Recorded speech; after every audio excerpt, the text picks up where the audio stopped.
assault.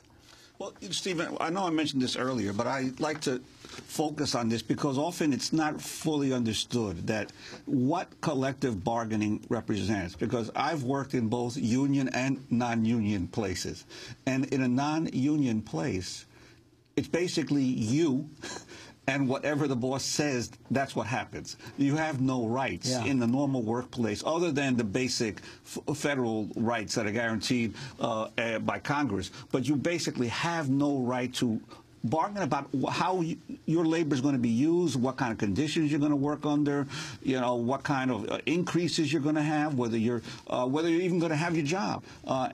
So that collective bargaining, in my mind, really represents a form of democracy in the workplace. Without it, you have dictatorship in the workplace. You have industrial autocracy. You have what you had back at the time of the fire, where you're employed at will, and the sanctity of private property allows the employer to treat you in any way he chooses to, whether that's about firing and hiring, whether it's about the rate at which you work, the amount at which you work, what he pays you, the hours of work.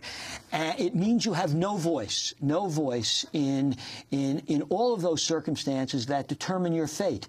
So it's a fundamental democratic right and human right.